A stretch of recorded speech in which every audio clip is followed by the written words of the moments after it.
Morning to the distinguished guests, ladies and gentlemen. We welcome you all to the virtual sessions of the Career Guidance Program, AVENIR 2023. The ongoing AVENIR initiated its proceeding on the 7th of December with career talk sessions at Indian School Das. The online Career Talk sessions are scheduled for today, 8 December, streaming from Indian School Darset, followed by the Career Expo at Al Falaj Hotel. The valedictory function will be held at Indian School Darsit on 9th December, followed by the Career Expo at Al Falaj Hotel. We are delighted to extend a warm welcome to one and all for AVENIR 2023, a forerunner in the career guidance event, which is meticulously organized by Indian School Darset under the aegis of Board of Directors, Indian Schools in Oman. This invaluable event is a beacon of knowledge, resources, and expert guidance, carefully designed to illuminate the path towards future career choices. As we witness how education options are becoming increasingly intricate, making informed decision about one's career journey is ever challenging. AVENIR 2023 seeks to address these challenges by offering a comprehensive platform filled with insights, information, and expert advice on various university courses and services. What's next? A question that we ponder upon as we embrace ourselves to explore a sea of options that lie ahead of us. It's a question that opens the avenues for a plethora of opportunity in specific fields.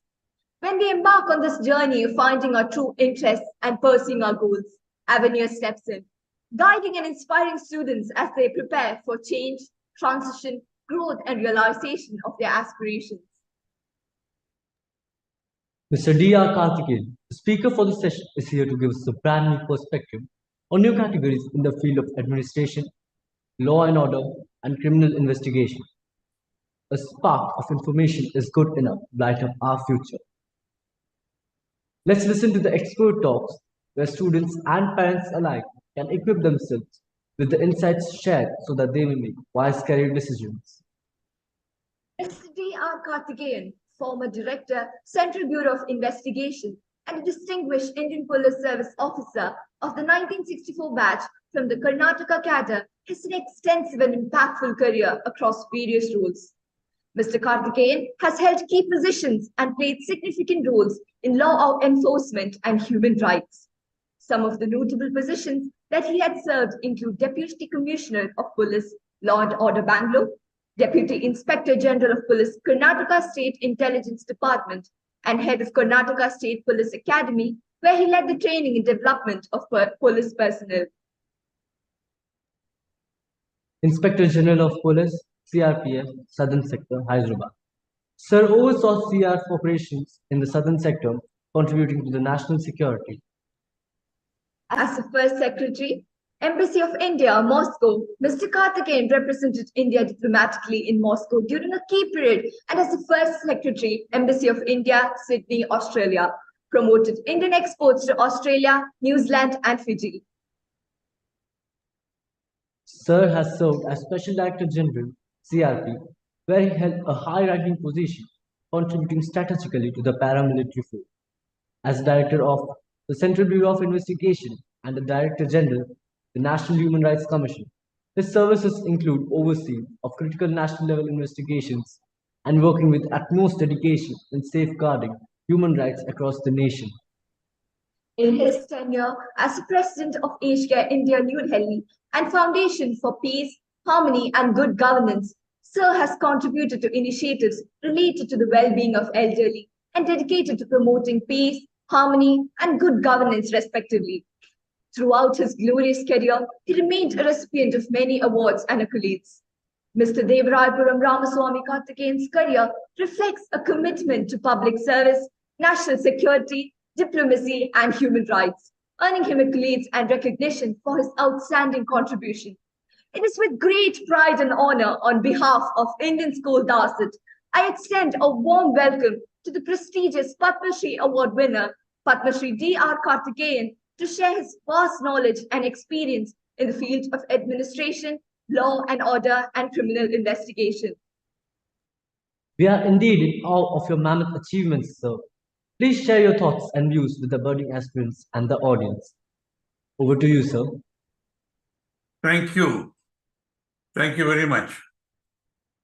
Good morning, the board of directors, the faculty, and my young friends,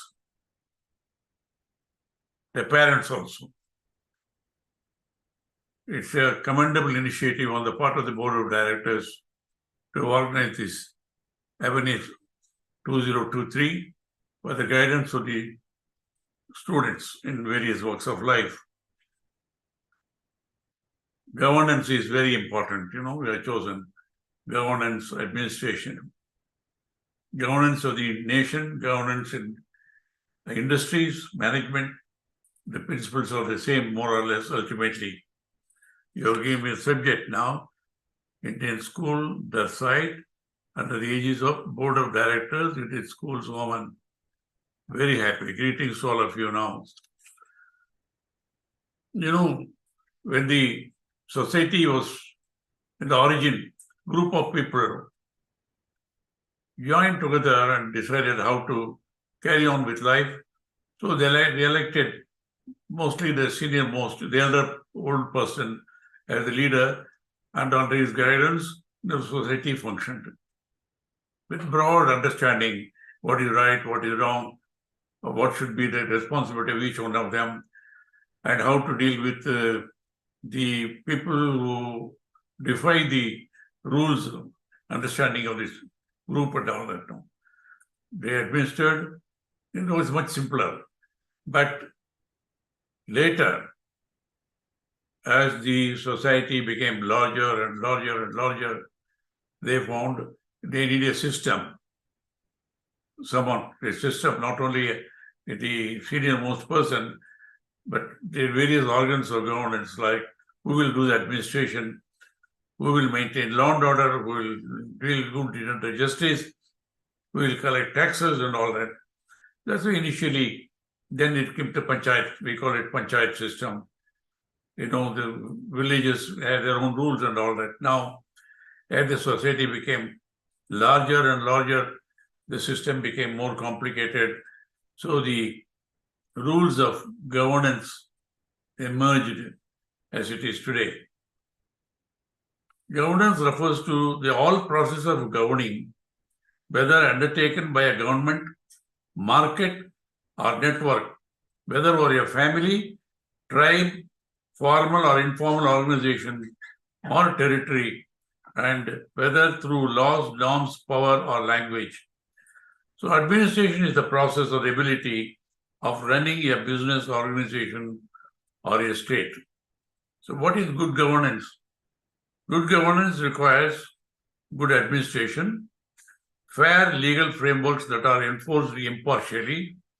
It also requires full protection of human individual rights while ensuring the public safety of the common everybody, those of minorities. Impartial enforcement of laws requires an independent judiciary and an impartial and incorruptible trained police force. Four principles lie at the heart of good governance, whether it's corporate or a nation. That is, they are accountability, transparency, fairness, and responsibility. Good governance, what are the definitions and characteristics which are applicable fairly to everybody is participation, rule of law, transparency, responsiveness, consensus-oriented, equity and inclusiveness, effectiveness and efficiency, and accountability of the people in charge, put in charge of administration.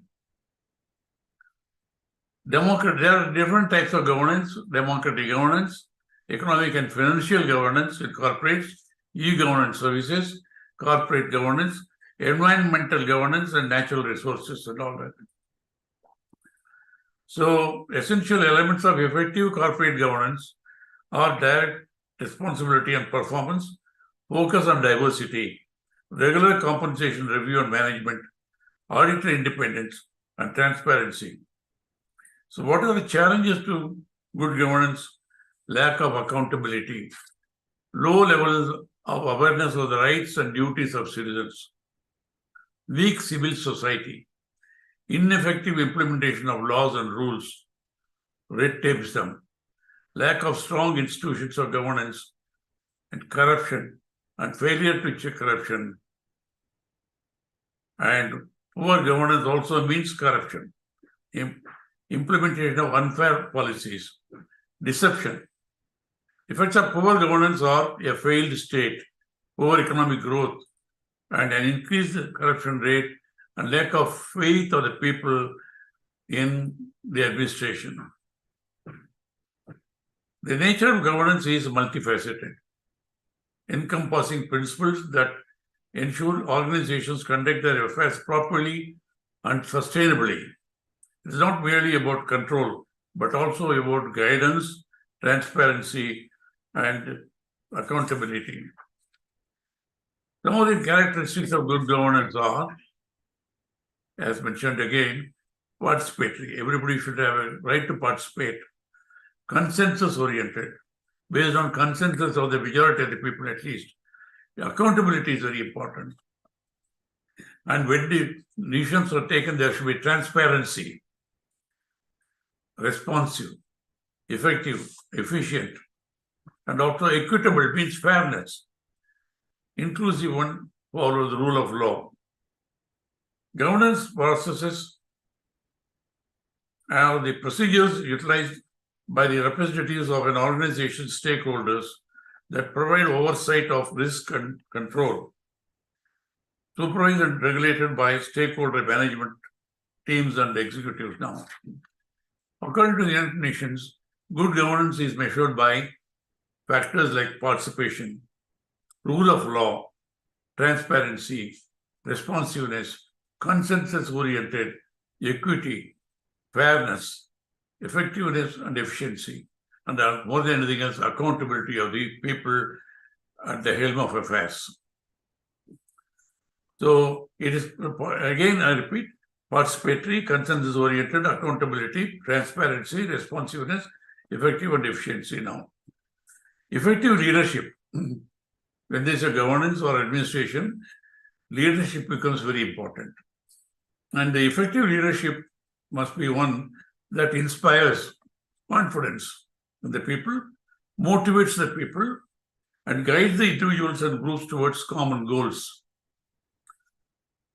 Also, systems and institutions operate fairly, best interest of the people.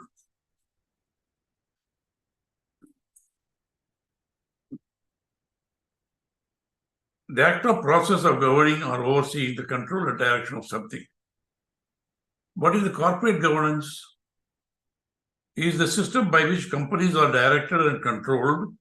Boards of directors are responsible for the governance of their companies.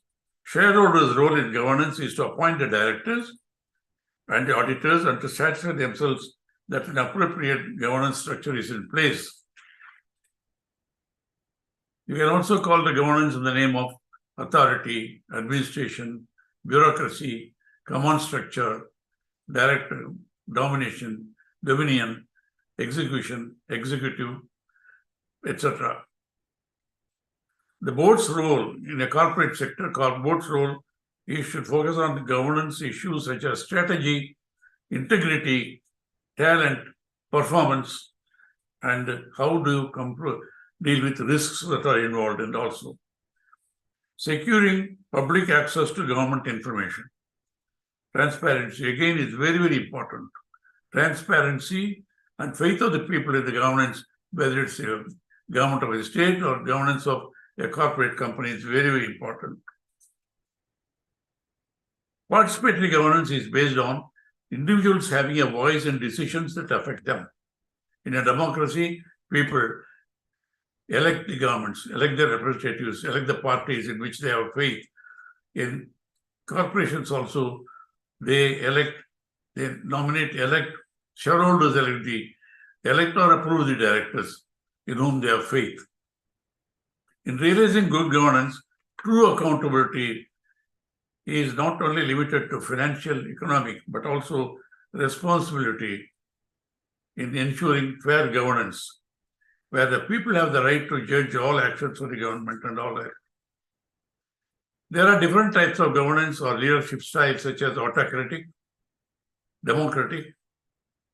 Autocratic governance, also known as authoritarian leadership, is characterized by one person having complete control over all decisions, with minimal input from other group members. Governance is the process of making and enforcing the rules. They make the rules, but enforce the rules accordingly, fairly, regulations, policies, and all that. So, fundamental maxims of good governance, environmental governance also implies the principles of participation, rule of law, transparency, responsiveness, consensus-oriented, and all that. The golden rules of corporate governance are, again, responsibility, accountability, awareness, impartiality, and transparency. Same applies to national governments also. Same rules, requirements apply to corporate governance also. Now, is good governance and is in this respect can apply to corporate, international, national, or local governance, as well as the interactions between other sectors of the society. Ultimately, what matters is the leadership, the quality of leadership. When you become a leader, administrator, what are the essential qualities required for a good governor, good leader, good administrator? Man of integrity, men and women of integrity. They should be able to delegate powers, effective communication, self-awareness, functions of gratitude, learning agility, learning ability, influence, empathy, and at the same time, humility, accessibility to people. Possessing self-awareness. One of the most important qualities of a good leader is self-awareness. And then credibility, you enjoy credibility. Maintain good relationships with the colleagues, with the people working with them, and with the society at large also. Great communication is very important. Effective leadership starts with excellent communication skills with colleagues, with people who work with them, with the people who are senior to them, and communication with the shareholders, with the public at large. And very good at delegating powers also. Enjoying trust, gaining knowledge all the time, gaining knowledge, updating the knowledge, what is happening now, both technical and administrative. Empathy with those people with whom they work, whom they govern. Accountability is our most important now. Unless they are accountable, they become autocratic, they become arrogant, and then people lose faith, whether it's the corporate governance or in the nation state and all that. One has to be very, very generous with the people. So, some quote, you may be the boss, but you are only as good as the people who work for you. If the people who work for you are kept in good morale, efficient, then only you will be a good administrator, good leader. The platinum rule says that instead of treating people the way you want to be treated, you should invest time in discovering how they want to be treated. Leadership is the ability of an individual or a group of people to influence and guide followers, society, or team. It is an attribute tied to a person's title, seniority, or ranking in the hierarchy now. Yes, leaders are born and also made. Some people are born with the qualities like innate capacity to effectively manage and lead groups of people to achieve collective goals. By birth also, born with qualities. Instead of learning to become an effective leader, they have the instinct capacity to inspire others, encourage them to follow their vision. But leadership qualities can be learned, as I mentioned to you, by imbibing in all these qualities. It can be learnt in the families, good schools, good colleges, in the society.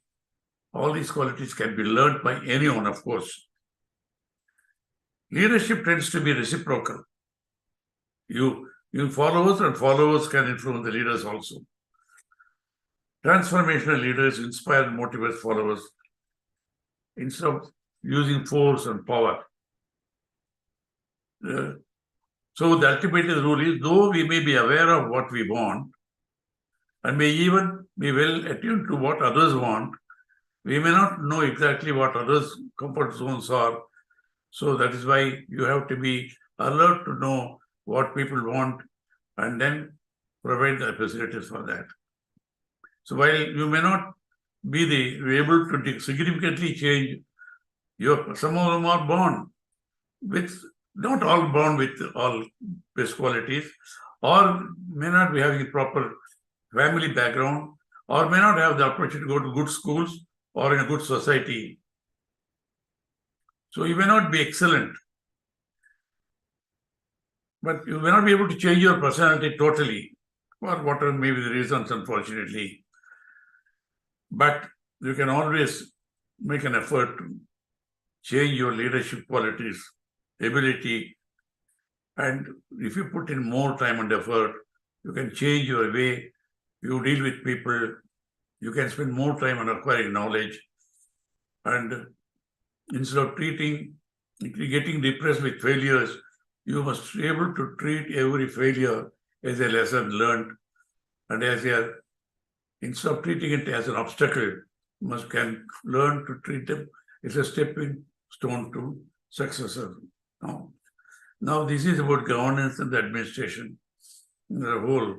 Now, no basic quality of any state, any government, whatever may be the type of government, whether dictatorship or democracy of any type, is to ensure peace in the society. Peace in the society, ensuring safety of life and property of the every citizen, reasonable security. You may not be able to give perfect security, but then sine qua non and the essence of good governance is ensuring peace and order. For that, in governments, the constitution of the government of the nation provides the various structures. One is how the governments are elected, and then how the elected people perform in the parliament or assembly, and then how the established government structures are created to implement the decisions of the government, and of course, as I mentioned to you, how to ensure peace and order, law and order in society. Today, or at any time, you judge the quality of the nation by the ability they are able to maintain law and order, reasonable sense of peace. And every citizen should be able to walk around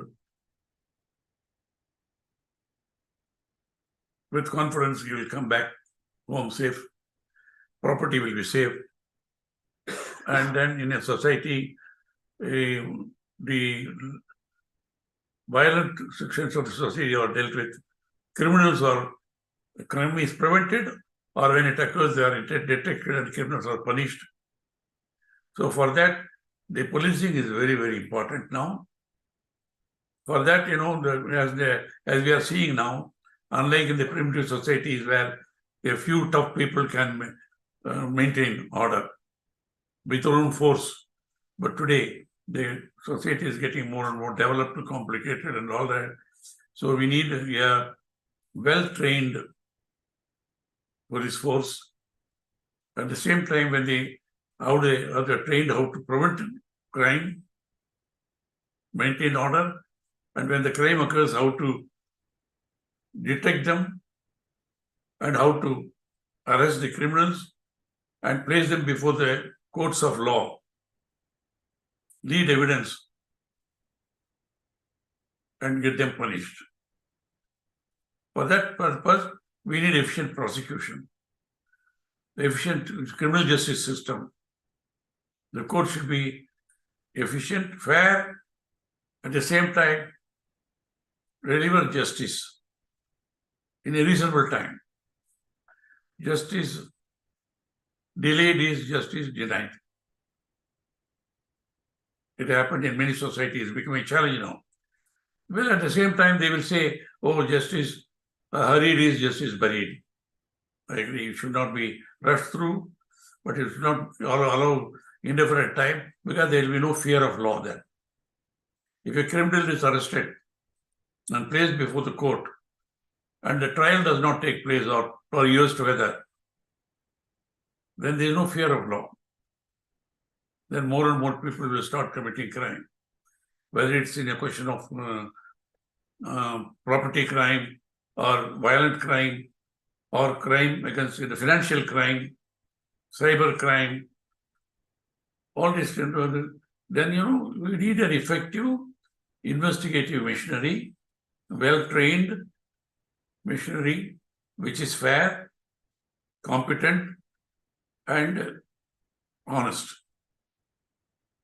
And create a justice system which is also efficient, accountable, and deliver justice. Justice to be delivered effectively and speedily. Otherwise, there will be more and more of violent crime. We have seen many states, many countries now, there's total chaos because there is no fear of law. So that becomes very, very important now. Then after the punishment is given, the punishment should be not too lenient. Then the fear is not there. It should not be too harsh also. Because the punishment of being sent to prison is, they are prevented from committing more crime, kept away from the society for some time, so that they have time to reform themselves. And when they come out, they become better citizens. So it's called the preventive system. Then curative system also. Also deterrent system. They are prevented from committing more crimes and all that. But at the same time, you don't keep them throughout life, because then the purpose of punishment is lost now. Now we see, unfortunately, in many nations, including India, for example, the people are kept in prison under trial for a long time, for 10 years, 20 years, even before the trial takes place. With the result, 2/3 of the people in the jails are under trials, facing trial. They have not had the opportunity of going before the court to say, no, we are in innocence. So what is the purpose of, after the long trial, then we find innocent? You already punished them for 10 years, 20 years. That defeats the very purpose of the criminal justice system and all that now. Now the security is a very, very difficult topic. It is everybody's business. The citizens have to cooperate with the law enforcement agencies and all that. And only then law and order can be ensured. As the American presidents, Barack Obama said, I quote, "We cannot continue to rely only on our military or police in order to achieve the national security objectives. You have got to have a civilian national security force that is just as powerful, just as strong, and just well funded. So we have to, in a society, every citizen has to act as a policeman also. Because policemen you cannot have everywhere now. So every citizen has a responsibility not only to follow the law strictly, also to prevent violations around him or her, and take a reasonable responsibility to prevent crime, taking reasonable precautions about the property and his own person also and all that now. So You cannot have too many policemen in a society.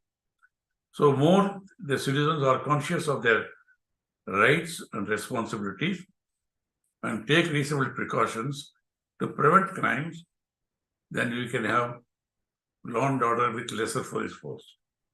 Otherwise, you cannot have too many people as policemen. That is also a drain on the society, because ultimately the taxpayer pays for all these law enforcement agencies now. So now, unless you prevent normal crime, you cannot prevent violent crime. When we don't prevent violent crime, it becomes insurgency also. Groups of people can take arms claiming to be their right to exist or their own sense of justice. When insurgency goes like that, then it becomes easy for terrorism to flourish. We are seeing in the world all over many places what type of terrorism, senseless killing is going on. Always they will say, well, we are fighting for our rights, we are fighting for justice. But by killing others senselessly or destroying properties senselessly, you don't get justice. Whatever grievances are there are to be addressed through the democratic process. That is to be there, not all that. So we have seen what happened on October 11, 26/11. We have seen the international terrorism entering in a new dimension. And even today, I will not mention where pockets of, in fact, increasing pockets of violence and senseless killings, murders, horrible violence against the women, children, all that. See, to prevent all these things now, we need security services, more effective services within the society. Again, go back fairness and justice. And of course, I will say cyber crime is going to be a very, very major issue now. There is no 100% guarantee, even with the best of precautions and security, crimes will not occur. But then we have to take preventive steps now. Cyber terrorism is a big challenge now. You know what can happen in cyber terrorism? We don't have much time, I'll just go into that. Hacking, a criminal with a computer system and with knowledge of how to operate can hack into a hospital computer system, changing someone's medicine prescription to a lethal dosage as an act of revenge.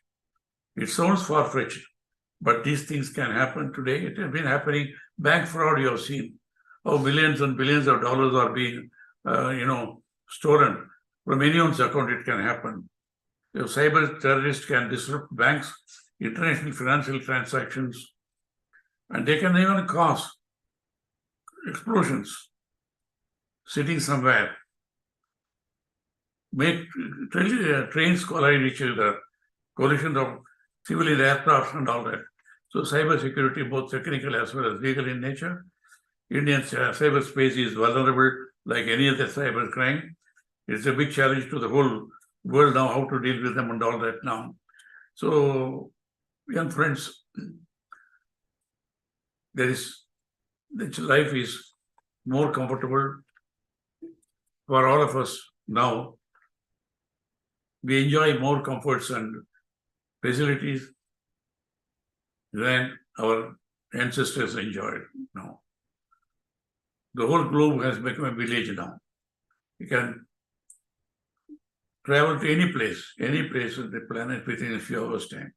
Now, as we are doing it, we can communicate to each other from any distance now. Now, medical science has advanced to the extent we can find all spare parts for all parts of the body, including the heart. But to the same extent, can we say that we enjoy comforts, peace, harmony, or enjoy life as our ancestors had? No. Because of the loss of values. Loss of values, going away from time-honored spiritual values, human values. So, while you have to be prepared for any career, opportunities are enormous. You can choose any subject and then you can achieve excellent success and all that. But basically, I would appeal to you, to all listeners, in fact, to each one of us, we should cherish our ancient values of honored by all systems, universal human values, basic values of all religions. No religion, no founder of any religion, at the beginning at least, said, kill anybody or change anybody. We are all born in different times, and the monsters at that time, some of them created religion or religions were created later on. They all promoted peace, harmony, tolerance, respect for each other, respect for environment. If that is the same values we adopt everywhere, where is the need for violence today? Man create, with all the technology, we cannot create a drop of blood in a laboratory. Blood can be created only in the God-given human body. And then blood of anyone, from any religion, any color, anywhere in the world can be transferred to any other person to save lives. Why are we creating differences? Where is the question of hating somebody? God, we believe in God or nature, as we call it, allowed these various traditions to be born in different times, but all of them preached respect for each other. If you say, I'm going to change somebody's faith, that means you don't have faith in our God. Every faith says, the concept of my God is all powerful, all merciful. Then where is the question of you are trying to change or kill persons belonging to some other traditions and all that? If we are truly faithful, we have to respect everyone else. Compassion, sympathy, caring. Also environment, because we have not cared for environment, so the planet is facing survival. Planet Earth is only home for all of us. So let us save it by respecting nature, growing more trees, avoiding pollution, because we have inherited whatever we got from our ancestors, and whatever we have belongs to the future generations. We have a duty to ensure that whatever we have inherited from ancestors is transferred to our future generations also, without further damage to nature and environment. It is possible. Simple living is possible. Thank you very much. We can keep on talking, but now I leave it to you. If there is any time, any questions, you are welcome. Thank you. That was a mind-blowing session, sir. Thank you.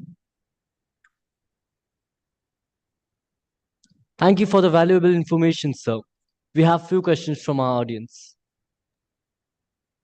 Sir, may I know what is the eligibility course to join criminal investigation and which are the eminent institutions that are offering this course? Also, can you please explain the career opportunities by taking this course? Well, if I understood your question rightly, investigation is finding the truth. Finding the truth, pursuit of truth. Like in philosophy also, you want to find the truth of your existence and the purpose of life, etc. Investigation is a scientific process. It's a logical process, actually. If something has happened, say, for example, I know next question will be on my investigation of Rajiv Gandhi assassination, which I did. Rajiv Gandhi was the Prime Minister of India, as you all know, and he was assassinated. on 21st May 1991, when he was addressing an election meeting, he was blown off by a bomb. His body was beyond recognition. He was recognized by the low-toe shoes he was wearing because the rest of the body was blown off. 17 others who were with him, they got killed, including 9 policemen who were protecting him. So the question was, what naturally, why, how? So that task was given to me. When others were reluctant, the task was given to me. I took it up as a challenge. Now, at that time, they said, it will be like Kennedy assassination. It will remain a mystery. Even today, there is a question about how Kennedy was killed. After 50, 60 years, still that's called conspiracy theories going on. But when I took it up, I said, okay, this is a task given. I said, I need the truth. I said, I will not allow any political interference on any other cause. So we started with blind. When I went, all the officers said, why did you take it up? There's nothing. 17 dead bodies. One person's head was on prison, 2 more legs. Beyond that, we don't have anything. But then I said, nothing is impossible. Everything is possible. And then we'll go from crime to the criminal. We'll not allow any political. So it has to be done. It's a long process. I don't think you have the time for my wrong answer now. But then scientifically we went through investigation, material evidence, scientific evidence, oral evidence, circumstantial evidence, all these things together. In 21 days, we found out who it could be. Then 3 months, I completed the investigation. All the scientific evidence were examined in forensic laboratory. We put the entire thing before a court of law, about 10,000 pages of evidence, and 250 people we examined, 1,000 material objects were proved, and the accused had an opportunity to cross-examine. Ultimately, we established the truth.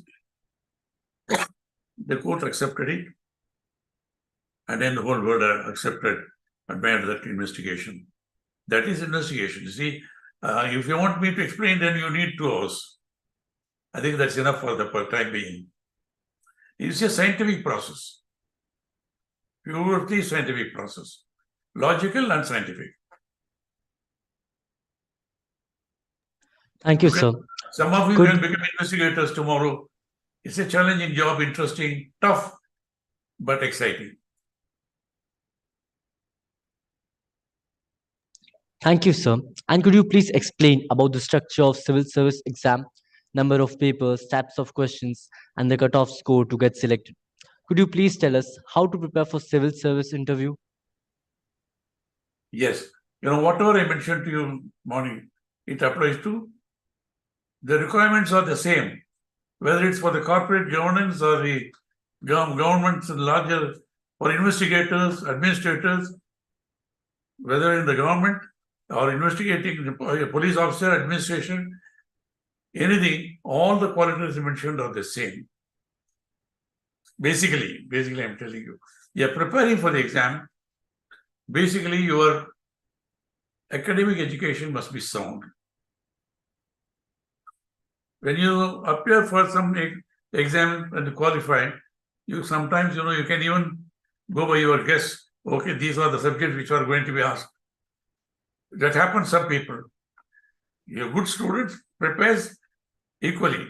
But some people who don't want to work hard, they select certain chapters, and by their good luck, they appear, they get through, they may be more than the other students also. But what you need for appearing for civil examination is wide knowledge, sound knowledge. All aspects of knowledge you must have it, not only your subjects. For that, you need general knowledge. You should know what's happening in the society, in the nation.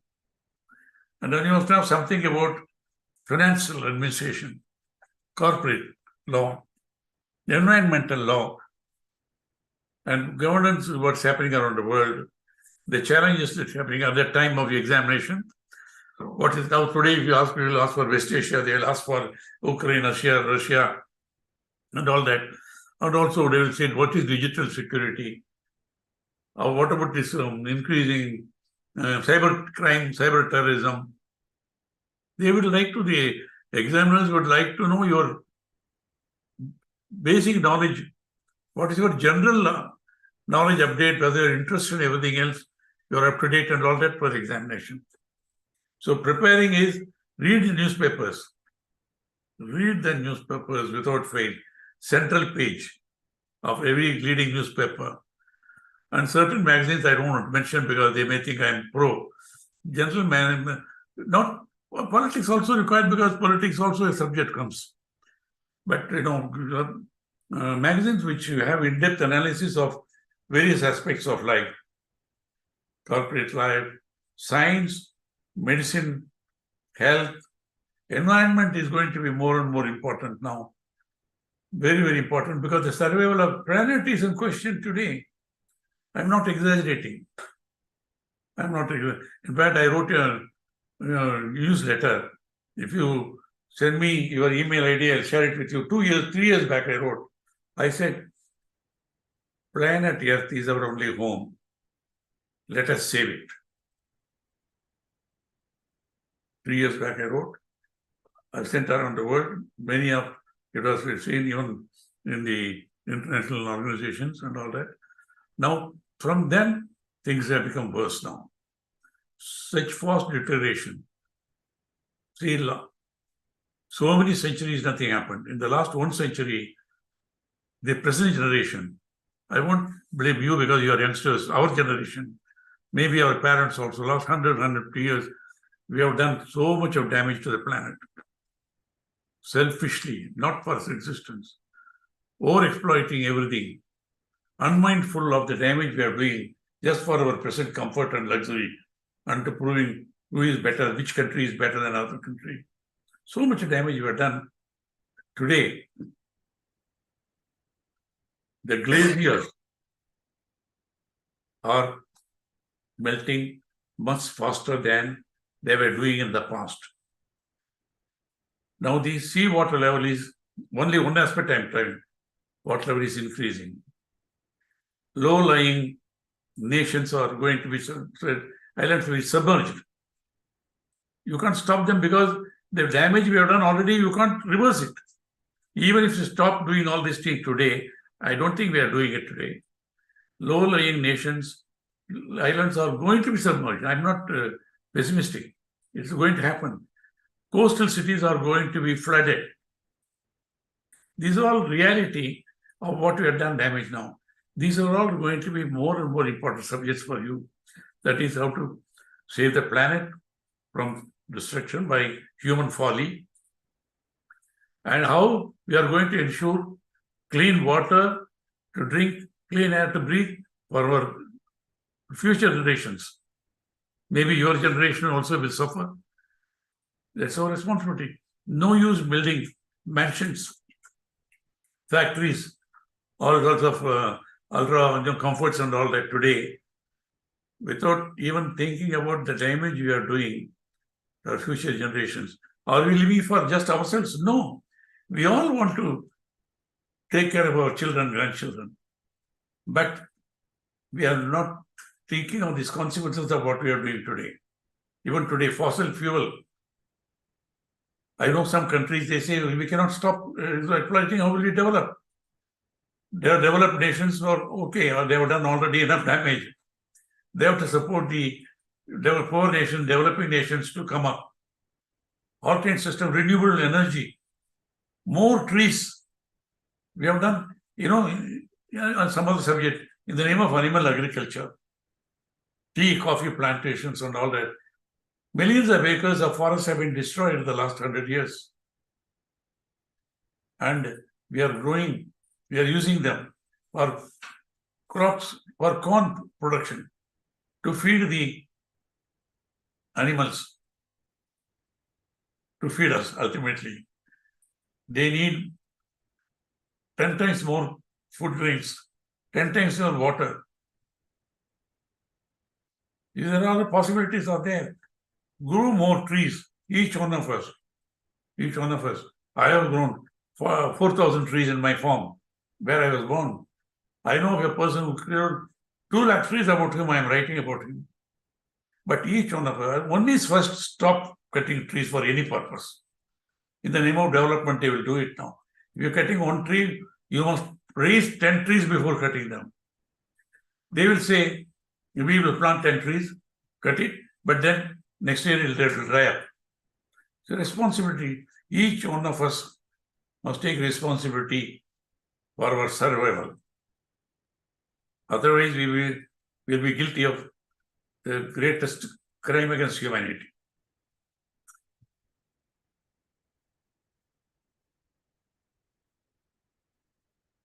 Grow more trees. Stop cutting trees. Thank you. Yes. Thank you, sir, for your informative session. The constructive views and information that you've shared with us today has provided us with astounding guidance, and we are sure that the students and parents had a fulfilling session. Dear audience, hope you had a fruitful time. Thank you for your cooperation.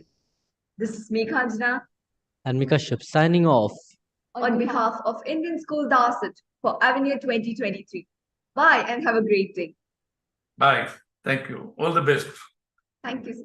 Thank you.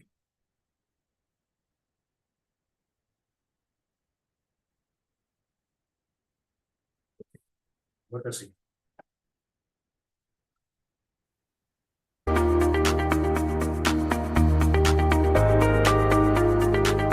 Yes,